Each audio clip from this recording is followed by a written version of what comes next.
Hello and welcome to the second BJJ rolling analysis. This time the competition was the Entity Open Edition 2 Gi and No Gi in London, December 2023. And the questions today are, will I pull guard again? And will I be more successful in executing my open guard sweeps? And finally, how bad can I be at executing a basic knee slice? The answer is yes, yes, and I can be very bad. So with this out of the way, let's jump right into the analysis. As always, I'm the guy in the blue, and this is a submission only game. There's no points, but the referee would make a decision if there's no submission. Again, I have my game plan: pulling guard, go into open guard, get the sweeps. It looks okay. It was a bit of a sloppy execution. First attempt, then I tried a knee slide, and my weight is too far on the side, so I'm not really securing the position, end up in some kind of open guard again. Trying for the second tripod sweep, practice it a lot, works like a charm. Go to knee slide, do some weird attempt at some kind of guillotine, not really securing the position. End up in a decent top half guard, trying to free my knee line so I can go past, but again, I'm doing a bit of a non-controlled stuff. We end up in a weird situation where I'm on top, and fortunately I can put over that leg, get on mount. Would have secured those points and the sweep. I'm doing some Ezekiel here, I never scored any Ezekiel, but it's just to make the referee think that I'm trying to do submissions, right? So in case there's a decision by the referee, I want to at least have some attempt of submissions. Doing a decent job at keeping him in mount, trying to climb up. I'm always trying to scoop up this left arm, which makes it even more difficult, but I couldn't quite get to high mount.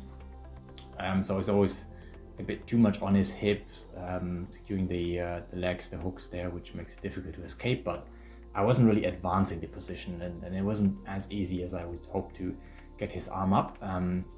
Eventually he does free his right leg and then puts me back into half guard again, I think. So yeah, again, my feet, sometimes they're doing a good job, but sometimes they're not really very active. So I think I should be a bit more controlling it. And we'll go into further analysis after those two matches, but I want to go through those a bit more quickly and then go into detail. Like, this is the worst half guard pass I've ever seen. There's like no plan. There's like half a backstep, but not really. It's just absolutely an absolute scramble. My whole, it's, yeah. We're gonna go into a lot of detail for half guard.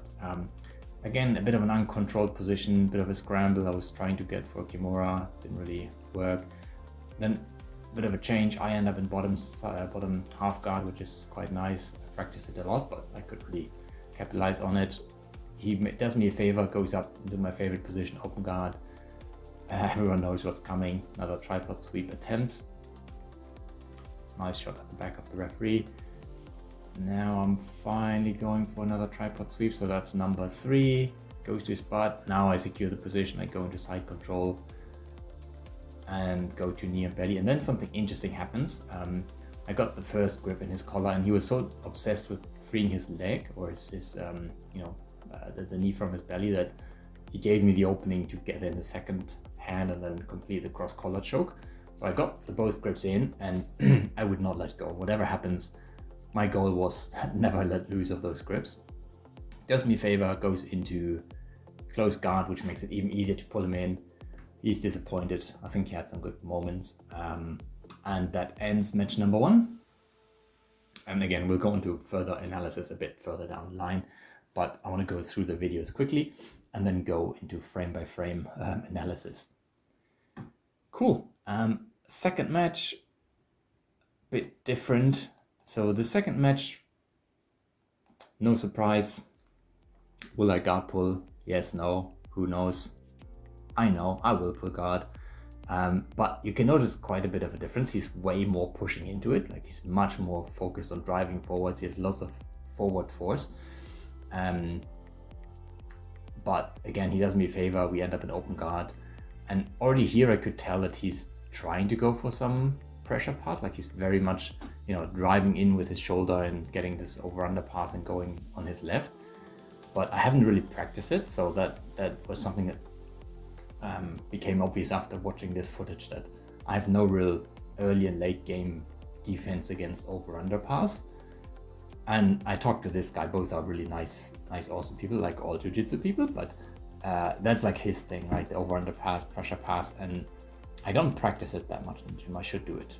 So I'm doing weird stuff like this arm on the left. It doesn't help anything. I don't frame his both shoulders. We'll look at going for random Kimura. I was obsessed with Kimuras the last few weeks, so all I could think about was attempt the Kimuras, you know, make it look good in the eyes of the referee.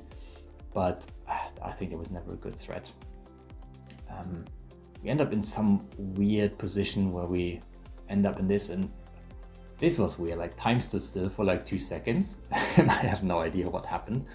It was just one of those super random scrambles. Again, he's trying again for some pressure passing. I was holding on to that Kimura, and there wasn't really a good game plan, and because he was holding my left leg, I couldn't really free the leg and do something else. So it was a bit, you know, simple-minded of me to just try to hold on for the Kimura. But yeah, if the Kimura is in the front, it's really hard to finish. So he eventually, I think, ends up, another open guard situation. I wasn't doing as good a job as I should with the right leg. Like, it wasn't really framing, and he could easily just slide underneath and get his over-under pass. So end up in side control, which there's, you know, nicer things after like 3.5 minutes of a competition match.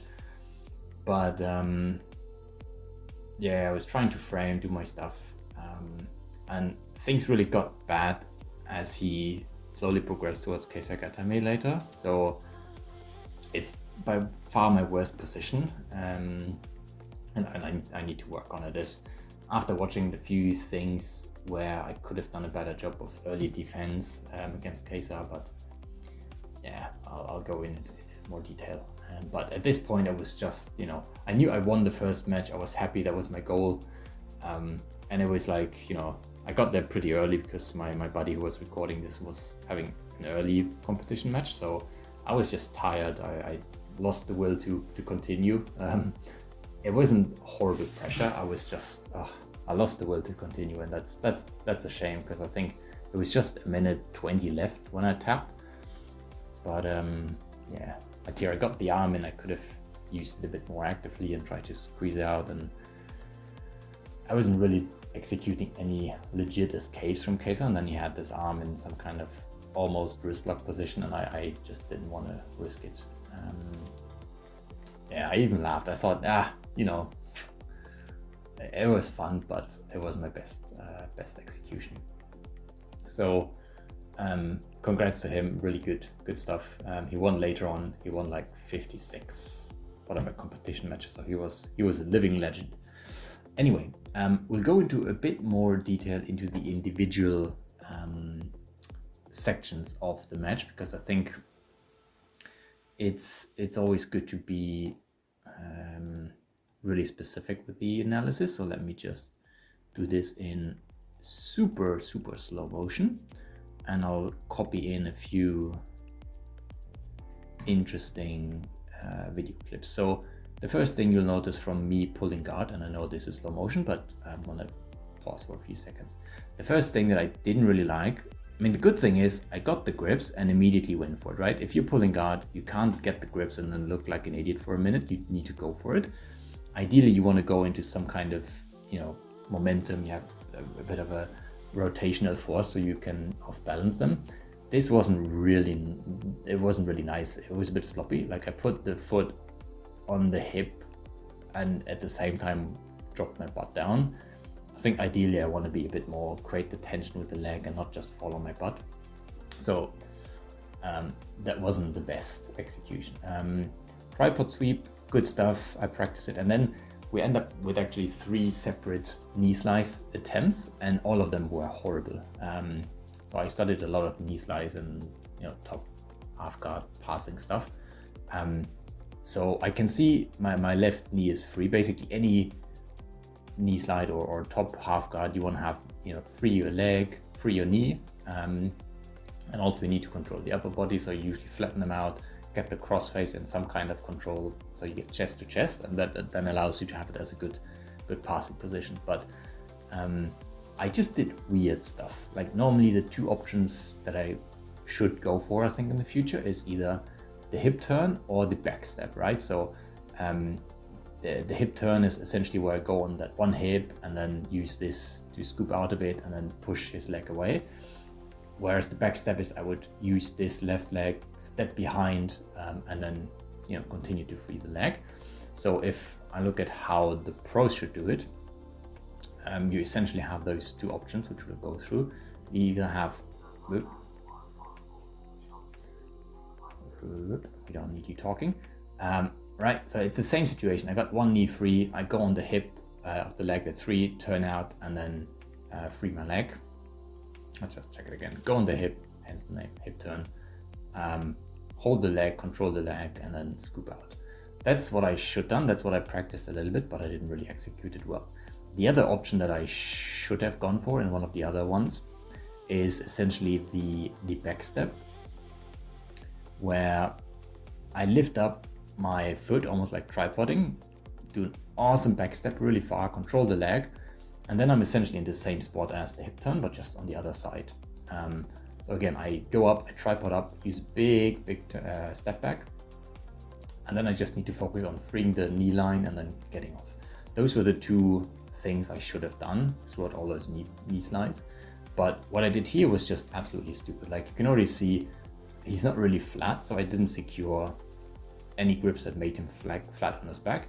And also this left arm for me is just super ridiculously stupid. Like I move over and do some kind of weird guillotine, which I never do in my life. I never secured a guillotine. Why would I do it in a tournament? But it also had the issue of me putting my weight on his left side. So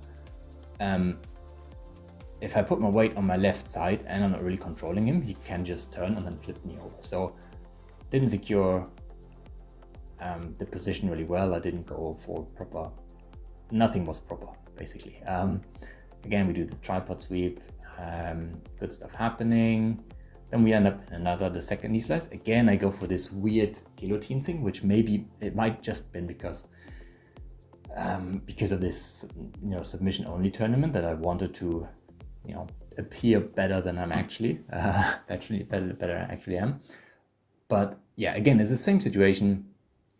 I got the knee free, but I don't secure any grips to really put him on the floor. It's good that I keep away his knee shield. That's usually like an issue going for knee slide, but I'm not controlling the position, and you can see the same issue happen again, right? So at least this time I'm doing a better job by having this leg forward, which allows me to drive in, but I didn't control this, this side of the body to put him down, which I need to execute the knee slide. I do get some kind of weird grip. I don't know why I'm gripping. Yeah, like this. Now this looks proper, right? I got the crossface, got him flat. This is, this is how you should pass, and this is how successful people would probably pass. So again, if I went for the hip turn, I would essentially just, turn on the hip and then go for the pass, or do the step back step, which I probably wouldn't do. But somehow, stupid things happen. Like this serves no purpose. Why am I gripping here? It's weird. It's absolutely weird. And I have no idea what I'm doing. I never do this guillotine grip. It's so weird. And then again, my weight is on his left again. He gets the leg.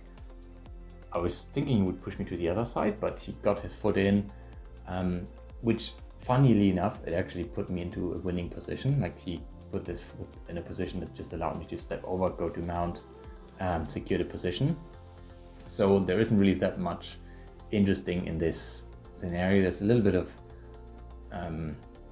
dissatisfaction on my end on how I control the feet. Like sometimes I'm doing the grapevine and it's fine, but I'm not that actively using the feet. Like for example here, they're just flat on the floor. They're not underneath, they're not hooking his legs or his hips.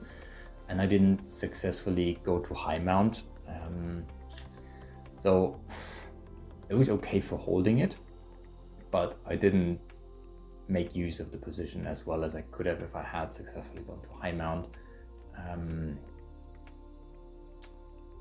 Yeah, nothing crazy happening. This is again a bit of lack of awareness on my end. I should have noticed that he never really did any upa or, you know, bridge and roll escapes. He was always angling his body to scoop one of the legs and then put me in half guard again. And he even got this right hand on my leg. So technically, you know, I could have gone for, you know, my right hand in his collar, then he wouldn't have anything to defend there. And that might have helped me to scoop up and to higher mount again, but I wasn't really clearly thinking, I believe, right? So he made good use of getting this leg underneath and then pushing it in, almost like an elbow knee escape. And I didn't pay attention, I didn't use it, I didn't adjust. I should have gone to kind of like an S mount type of thing before he stuffed me into it, but he just did a good job in there. And then again, we end up in half guard number 3. I mean, the theme of today was just no proper half guard escape. Like, this is almost like this back escape or the backstep that we've seen, but instead of really going for proper backstep, it's almost just, you know, touching the floor and then going back.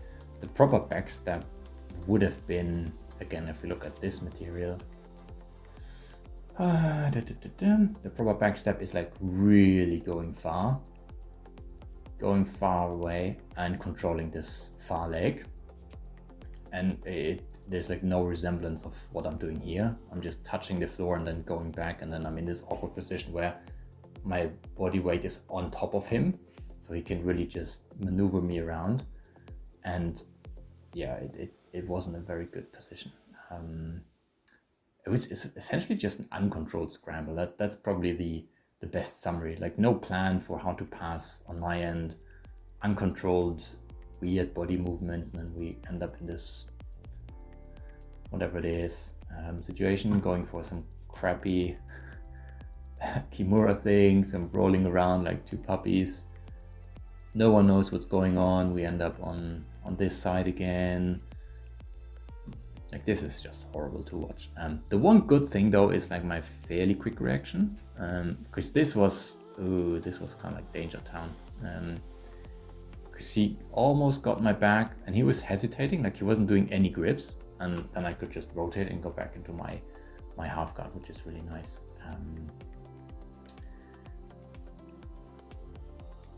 Again, that's really something positive, that he did me the favor and just stood up so I could go back to my A game of doing the sweeps, which I did do, and end up in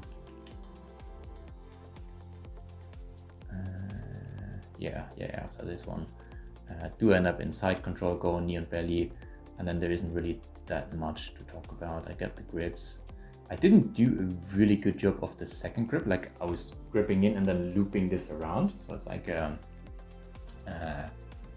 cross collar choke, but you loop around this leg, the arm, and you can see that the forearm isn't really going on his chest. I think ideally I should have looped it around and then be on his chest so that it's like really tight, the wrist is close, but there's a lot of space. You can see as he turns me around, there's like, a few inches of space in there, and then I face plant on my head.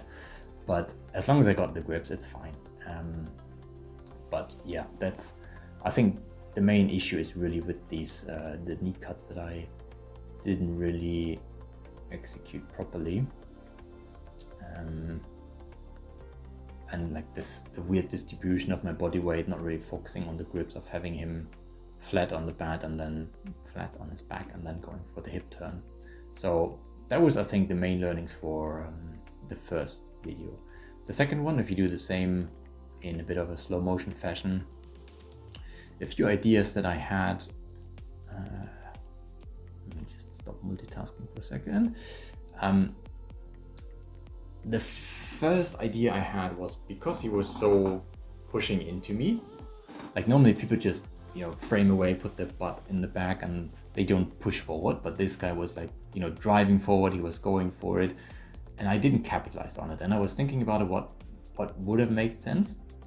And I believe if they are driving towards you, as this guy is, like he's like clearly going forward, I'm not gonna change my strategy. I'm not gonna abandon my lovely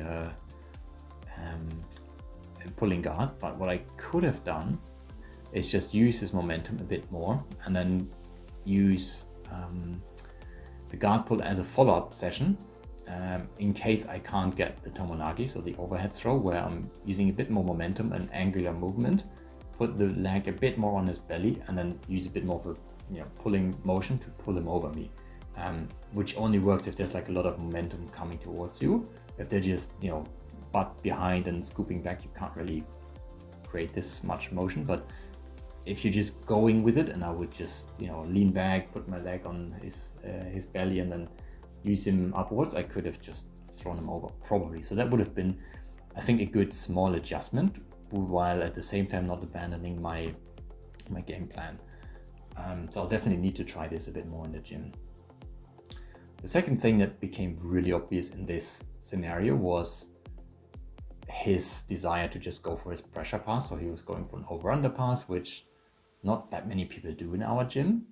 Because either I sweep them and then I end up in side control, or they just break the grips and the legs and they just go past right in side control. But I don't have that much experience against over-under pass, and we'll see it a bit more once the referee resets us. And I think there's like two improvements I can do. One is a bit more early stage defense, and the second one is late stage defense. So early stage is when essentially this stage where his leg or his head isn't on my hip and he isn't cutting his angle, and late stage is if he's almost like completely, like this would be late stage. This late stage, his head is here, he's almost there, whereas early stage is a bit more, I can frame with my knee. And how I want to structure it going forward, the early stage is, of course this wouldn't be an analysis without my best buddy Mikey Musumeci. So he basically, his early defense is controlling both sides of the shoulder. So this one he can control similar to what you would do with bottom half guard if you're framing the upper and the lower part of the arm, and then also use this leg to frame on the second hip, not hip, the second shoulder, and those two kind of like just create a frame, and then he uses this leg, the knee, to push in and essentially just end up in close guard, right? So if we do it a bit more slowly again, he's using this knee at a bit of an angle to have the knee covering the far shoulder, and then the near shoulder is controlled by both of the arms. And then he simply, as Mikey does, scoops his hand in, gets the bottom leg in, gets the close guard. That's his early stage defense, which I could have done. I think it's not that difficult. And then the late stage going forward is a bit more how Marco Tinoco does it, the guy who loves his spider guard, not spider guard, lasso guard. So in this case, he's already like progressed further. So his head is on his hip, he's almost done, and he puts his leg on the floor, right? So the far leg puts in there, and then he hips out while keeping this leg a bit straight, and that creates tension between his grip and I like this far hip. So he increases the distance, and that makes it, makes him stretch a bit more. So the opponent gets a bit stretched more. The position isn't really great, and then all it takes is just a little bit of an additional movement to sit up. So he's framing a bit on his neck, using his far leg to hip out, frees his arm, and then ends up in this position. So those two are the early stage and late stage defense. So there's nothing exciting going on. Again, going for that Kimura. The problem is, and I've been studying a lot of Kimura because I'm really bad at it. And some of the interesting thing I've seen, if you really study deeply the Kimura, is you can kind of like categorize it where you have the grip, where you have his hand on his back, which is like a good finishing position, or any situation where his hand with the Kimura grip is in his front, and then it's difficult to finish it.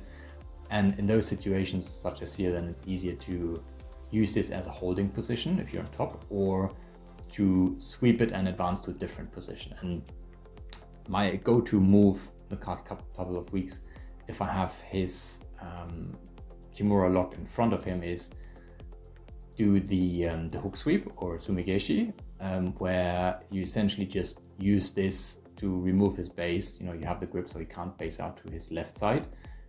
Get in my left leg underneath him, hook his leg, and then flip him over like a pancake. Now I can't do it because he has the over-under pass, so he's controlling with his right hand my left leg, so I couldn't really do it. So in my brain I couldn't really think about a good next step because I couldn't do my number one move. So I was just trying to go for the Kimura and was hoping that, you know, maybe time runs out and the referee thinks, oh, this guy's going for Kimuras, he needs to win. But it was just desperation. And yeah, like he didn't use his leg here, so maybe I could have done something. Instead I was going for some random rolling around action. It wasn't really well controlled. And again, I have no idea what happened, how we ended up here. I don't know why I didn't do any. I think any step I could have done would have been better than this. No idea what it is. But anyway, nothing to study here. Again, still holding on to that Kimura. It's just not there.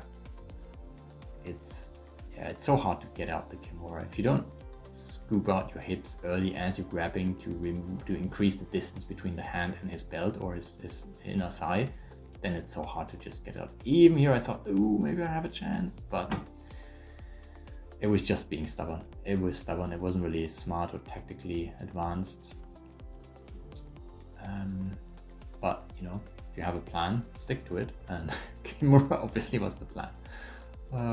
Anyway, some random spinning around, some accidental sweep, end up in open guard again.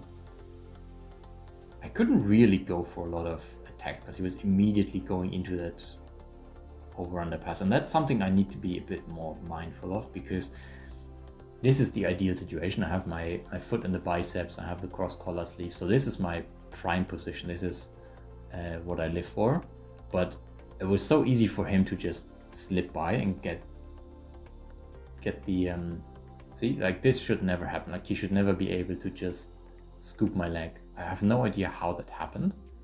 It was just so easy for him. Maybe there was like no tension on my leg or something. Yeah, I just lost control. It just slipped off. I was so focused on this side that I allowed him to just peel off this leg, and then from this moment it just went downhill because he ended up in side control. And bottom side control isn't too bad as long as they don't go to you know, either Kesa Gatame or Kesa Gatame. It's fine. I just hold out, wait until they move, and then somehow my leg always finds a way in. But if they're switching, as he does, like he's, you know, adjusting fairly well to any grips I'm doing, he's moving, he's not really, you know, letting me do my stuff, pulling up the arm. The main problem I think was really just I blanked on my Kesa escapes. So I was fairly close to what I normally do, like an early stage Kesa defense, is where I wait for his transition and then get in my arm and then go kind of like through the back door, which you'll see in just a second. So as he's transitioning from side control, he takes over this underhook and connects with my arm. My hand is there, so it's already in a good position to go for my early escape, which I'll show in 1 second. Yeah, so he's transitioning and I completely, you know, blanked. So what I was trying to do, or maybe what I should have done, is this early stage prevention, right? So as he's transitioning, I bring in my arm, block him the access to my neck, so he can't really solidify this the crossface, and then I just, you know, scoop out, and that's it, right? And I was 55% there. I stopped here and I didn't really do anything. I didn't move. I just waited for too long, and then the position was you know, solidified. So I missed the early stage defense, and then my late stage defense, in theory I had known it, but I was never really good at it. Like I would try to connect my both hands and then, you know, bridge up and then to the side to roll him over like this, but I didn't manage to put his body weight on top of me. He was on side of me, so I couldn't really, you know, load him up and then go to the other side. And yeah, that wasn't really good. Generally in this position, I went for some weird stuff like this leg. Like this leg. There's nothing to gain on this side, you know. What am I hooking here? There's like nothing. I could go for the leg. That's a solid defense, where sometimes you use your far leg to scoop the leg and then try to load them on top of you and bridge them over. But I didn't go for the leg. I also didn't go for kind of like this, what's it called, like the chair sit thing, where you lift up your legs to gain momentum and then you know, go up and then try to swing them over. So yeah, in summary, I think the number one, let's just go to a nicer frame. Yeah, like in summary, I think the first one, well, both guard pulls were very sloppy. I didn't like those very well. Number two, the first match showed quite some weaknesses in how I pass from the top half guard position and the knee slice. I mean, I guess it's essentially the same knee slice and then open guard, half guard passing. So that was horrible. I mean, 3 prime examples of absolutely cluelessly doing stuff. And the second video, at least I learned a bit more about how to defend early and late stage over-under pass, and reminded me a bit more about the Kesa escapes, early defense and later defense. But yeah, I wasn't unhappy, but I wasn't also very happy. So it's kind of like it was okay kind of thing. So yeah, hopefully that was helpful. It certainly helped me. Couple of hours studying, you know, 2-3 minute videos, but just doing that research and going through the motions and actually going through the moves step by step is really, really helpful. So thank you guys, and hopefully we'll continue our journey to winning finally that 1 gold medal. Bye.